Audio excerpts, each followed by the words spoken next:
Hola, sean bienvenidos a nuestro canal de Célula Cuerpo. En el video del día de hoy vamos a ver lo que sucede en la semana 3 del desarrollo, que está en el libro de Lagman en el capítulo 5. En esta semana lo que destaca más que nada es la formación del disco trilaminar de las capas germinales, que es el ectodermo, el mesodermo y el endodermo. Pero también suceden otras cosas que son importantes en el desarrollo del embrión. Así que hicimos un video para que se explique. Así que lo tenemos a continuación. La gastrulación es uno de los eventos más cruciales en las primeras etapas del desarrollo embrionario, sucediendo en la tercera semana de gestación. Durante este proceso se establecen las tres capas germinales del embrión: el ectodermo, el mesodermo y el endodermo. Estas capas darán origen a los diferentes tejidos y órganos del cuerpo humano. Hoy exploraremos cómo se lleva a cabo la formación de estas capas germinales y su importancia en el desarrollo temprano del embrión. El proceso de gastrulación comienza con la formación de la línea primitiva en la superficie del epiblasto, una capa celular en el embrión. Al principio, la línea primitiva es débilmente definida, pero en el embrión de aproximadamente 15 a 16 días, esta se hace claramente visible, manifestándose como un surco angosto con regiones algo elevadas en cada lado. En el extremo cefálico de la línea primitiva se encuentra el nodo primitivo, una estructura pequeña con una elevación sutil rodeada por una pequeña fosa primitiva. Esta región es de gran importancia, ya que marca el inicio de los movimientos celulares que darán lugar a las tres capas germinales. A medida que la gastrulación avanza, las células del epiblasto migrarán hacia esta la línea primitiva. Una vez ahí, las células adaptarán una forma de matraz y se separarán del epiblasto, deslizándose hacia abajo, movimiento conocido como invaginación.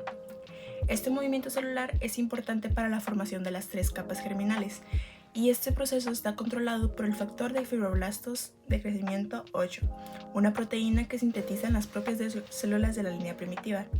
Este factor facilitará el desplazamiento celular al inducir la pérdida de caderina, una proteína que normalmente mantiene unidas a las células del epiblasto. Durante la invaginación, algunas de las células migrarán hacia el hipoblasto y se convertirán en endodermo, mientras que las otras que se sitúan en el epiblasto y el endodermo recién formado darán lugar al mesodermo. Finalmente, las células que permanecen en el epiblasto se desarrollarán en el ectodermo. Así, el epiblasto es la fuente de las tres capas germinales del embrión. Estas capas, a su vez, serán las responsables de formar todos los tejidos y órganos del futuro organismo. Ya que las células se desplazan entre las capas epiblástica e hipoblástica, también se extienden hacia los lados y hacia la región craneal del embrión. En esta migración, algunas de las células avanzan más allá del borde del disco y establecen contacto con el mesodermo extraembrionario que cubre el saco vitelino y el láminas. En la dirección cefálica, las células migrantes avanzan hacia ambos lados de la placa precordal, una estructura formada entre la notocorda y la membrana orofaringea. Esta placa desempeñará un papel crucial en la inducción del prosencéfalo y la región que eventualmente se desarrollará en el cerebro anterior. La membrana orofaringea, ubicada en el extremo craneal del disco embrionario, es una pequeña área de células ectodérmicas y endodérmicas que estarán unidas estrechamente. Esta membrana es el sitio donde se formará la futura cavidad oral, una estructura fundamental en el desarrollo de la cabeza y el cuello del embrión. La gastrulación es sin duda un proceso fascinante y esencial en el desarrollo del embrionario. Durante este evento, la formación de tres capas germinales, ectodermo, mesodermo y endodermo, establece las bases para la formación de todos los tejidos y órganos del embrión. Bueno, pues yo les daré una breve introducción a lo que es la formación de la notocorda en el desarrollo embrionario. La notocorda es una estructura embrionaria fundamental para el desarrollo temprano, ya que desempeña un papel esencial en la formación del esqueleto axial, en la inducción del tubo neural, que dará lugar al sistema nervioso central. La formación de la notocorda comienza en las primeras etapas del desarrollo embrionario, mediante un proceso altamente coordinado y complejo. Inicialmente, las células prenotrocordales ubicadas en el nodo primitivo se invaginan y migran hacia la región craneal a lo largo de la línea media del embrión. Estas células intercalan en el hipoblasto, lo que da lugar a una estructura transitoria conocida como la placa notocordal. Esta fase, la línea media del embrión se compone de dos capas celulares que conforman la placa notocordal. A medida que avanza el proceso, las células de esta placa comienzan a proliferar. lo que permite la formación de la notocorda definitiva. Durante este proceso, las células de la placa notocordal se separan del endodermo y se organizan con el cordón sólido que se extiende a lo largo del eje embrionario. La notocorda forma inicialmente en el extremo craneal y de forma progresiva se van añadiendo de regiones caudales a medida que la línea primitiva se desplaza a dirección posterior. En la elongación de la notocorda es un proceso clave en las células prenotocordales. Continúa ese desplazamiento tanto hacia el extremo del cráneo en la dirección de la placa prenotocordal como hacia el extremo caudal, siguiendo las fosetas primitivas. En este punto se forman temporalmente el conducto neuroenterino, una estructura que conecta la cavidad amniótica con el saco vitelino. Este conducto juega un papel fundamental en las interacciones entre las cavidades embrión y, aunque existe un breve, es crucial para el desarrollo temprano. Al mismo tiempo, en el desarrollo caudal se establece la membrana cloacal formada por las células de los tejidos endodérmicos y ectodérmicos. Se unen sin mesenquima entre ellas. Esta membrana, similar a la membrana orofaringea, marca el extremo caudal del embrión y tiene un papel importante en la formación de estructuras posteriores, como el tracto urinario y el sistema digestivo. Además, en esta zona se desarrolla el alantoide, un divertículo que se extiende desde la pared posterior del saco vitelino hasta el pedículo de fijación. Este divertículo aparece alrededor de los 16 días de desarrollo. Y aún los humanos se mantienen en un estado rudimentario. Tiene relevancia en algunos vertebrados para la excreción de producto de desechos del sistema renal. En los seres humanos se le asocia a algunas anomalías del desarrollo vesical. En resumen, la formación de la notocorda es un evento crucial en el desarrollo embrionario, ya que no solo guía la formación del sistema axial, sino que también tiene un papel determinante en la inducción del sistema nervioso y las otras estructuras. El proceso de elongación y el movimiento dinámico de las células prenotocordales refleja la complejidad de las primeras etapas del desarrollo y resalta la importancia de la notocorda como las estructuras organizadas en el embrión. Estudiar este proceso permite comprender cómo se organiza y se desarrollan las primeras estructuras del cuerpo humano, lo que es esencial entender el desarrollo y posibles trastornos del sistema nervioso y partes del organismo. El establecimiento de los ejes corporales es un proceso fundamental en las primeras etapas del desarrollo embrionario. Los tres ejes principales, antero-posterior, dorso-ventral e izquierda-derecha, se definen en fases tempranas, comenzando incluso desde la fase de la mórula o el blastocisto. De estos, los ejes antero-posterior y dorso-ventral se establecen antes que el eje izquierda-derecha, un proceso que marcará la organización especial en el embrión y la futura formación de órganos. El eje antero-posterior se establece en la fase de la etapa del blastocisto. En esta fase, las células destinadas a formar el endodermo visceral anterior o células de leva están ubicadas en el extremo craneal del disco bilaminar y migran hacia lo que se convertirá en la región cefálica del embrión. Durante este proceso, las células de leva expresan genes cruciales para la formación de la cabeza, como los factores de transcripción o TX2, LIM1 y HEX1, junto con factores secretados como Cerberus y Lefty, que son miembros de la familia TGF-beta. Estos factores inhiben la actividad del factor nodal, otro miembro de la familia TGF-beta, en la región craneal, lo que ayuda a definir el extremo cefálico del embrión. En el extremo caudal, la ausencia de Cerberus y Lefty1 permite que persista la expresión del nodal, lo que a su vez mantiene establecida la línea primitiva. Esta línea primitiva es esencial para la formación del mesénquima y otras estructuras del eje craneocaudal. Contra el eje dorsoventral, la expresión de la proteína morfogénica ósea 4 o MBP4, un miembro de la TGF-beta, juega un papel crucial. La MBP4 está presente en todo el disco embrionario y, en combinación con Fibroblastic Growth Factor, ventraliza el mesénquima para contribuir a la formación de estructuras como los riñones, la sangre y la pared corporal. Sin embargo, para evitar que todo el mesénquima se ventralice, la actividad de la MBP4 es inhibida por genes expresados en el nodo primitivo, lo que permite la dorsalización en la región craneal para la formación de los somitas, la notocorda y las somitómeras. Los genes cordina, nogina y fosfatidina, folistatina, antagonizan la actividad de MBP4 y son esenciales para la formación de la notocorda y para la inducción de la neuralización en la región craneal. El establecimiento del eje izquierda-derecha es un proceso particularmente fascinante y complejo, ya que define la simetría de los dos órganos internos, como el corazón, los pulmones, el hígado y otros. Este proceso comienza con la aparición de la línea primitiva, donde el nodo primitivo y las células de la línea primitiva secretan factor de crecimiento fibroblástico 8, que induce la expresión de nodal, un miembro de la TGF-beta. La expresión de nodal en el embrión es crucial para la determinación de la lateralidad y está restringida al lado izquierdo del embrión por la acumulación de serotonina, 5-HT. Las altas concentraciones de 5-HT en el lado izquierdo activan el factor de transcripción MAT3 al lado del nodo primitivo. Además, genes como Sonic Haydock y SIG3 también están involucrados en la determinación de la línea media y en la prevención de la extensión de nodal al lado derecho. LEFT1 también está implicado en este proceso.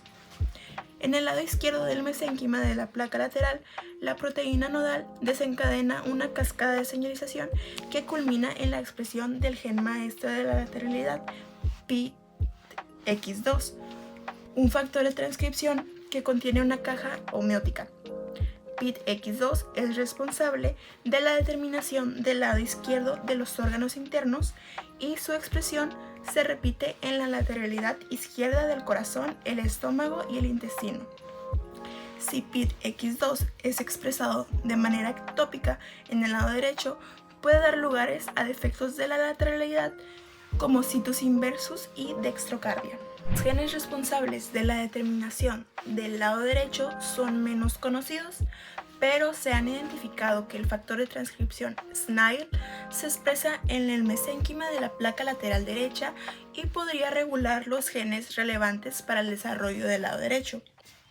Es decir, que el establecimiento de los ejes corporales en el embrión es un proceso altamente coordinado que involucra una compleja interacción de genes, factores de señalización y la correcta determinación de los ejes antero-posterior, dorso-ventral e izquierda-derecha. Este establecimiento es de ser esencial para el desarrollo adecuado de los órganos y estructuras corporales. Cualquier alteración en este proceso puede llevar a malformaciones y defectos de la lateralidad, subrayando la importancia de una regulación precisa y oportuna en estos ejes para el desarrollo embrionario. Por otro lado, hablaremos sobre el mapa del destino durante la gastrulación. Como sabrán, el proceso de gastrulación es un momento crucial para el desarrollo del embrión, durante el cual se establecen los principales mapas de destino de las células del epiblastón. A medida que las células migran e vaginan a través de la línea primitiva, se va determinando su destino final, lo que se define la organización futura del embrión. Las células del epiblastón que migran a través de diferentes regiones de la línea primitiva adquieren destinos diferentes y específicos, que darán lugar a distintas capas y estructuras del embrión. Estos destinos pueden describirse de la siguiente manera. Las células que migran por la región craneal del nodo. Las células que migran por la región craneal del nodo se diferencian por formar la placa precordal y la notocorda. La notocorda es la estructura central que juega un papel clave en la inducción del desarrollo del sistema nervioso y en la organización de la región axial. Las células que migran por los laterales del nodo son las células que se mueven hacia los bordes laterales del nodo y desde el extremo craneal de la línea primitiva que se convierten en lo que es el mesodermo axial o conocido como mesodermo paraxial. Este mesodermo se desarrolla posteriormente en las somitas, que son bloques de tejido mesodérmico responsables del desarrollo de músculos esqueléticos, de las vértebras y de otras estructuras del sistema esquelético. También están las células que migran por la región media de la línea primitiva. A estas células que migran por la región de la línea primitiva se transforman en el mesodermo interno. Este mesénquima dará lugar a las estructuras del sistema urogenital, como son los riñones y los conductos urinarios. También están las células que migran por la región caudal de la línea primitiva.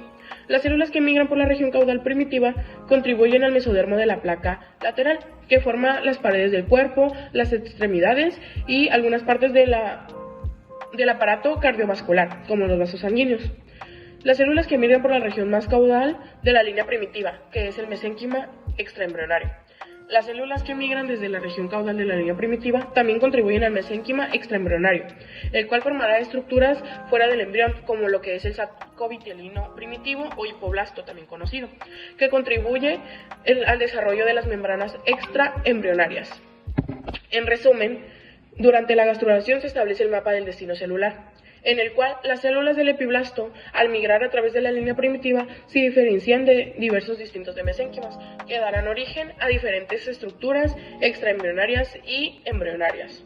Este proceso organiza las capas germinativas y sienta las bases para el desarrollo de los sistemas y de los órganos del cuerpo. El disco embrionario experimenta un proceso de crecimiento y elongación durante las primeras etapas del desarrollo embrionario. Inicialmente, el disco es plano y casi redondo, pero con el tiempo se alarga y adopta una forma más característica. Tiene un extremo craneal ancho y un extremo caudal angosto. El crecimiento y elongación del disco embrionario ocurre principalmente en la región craneal.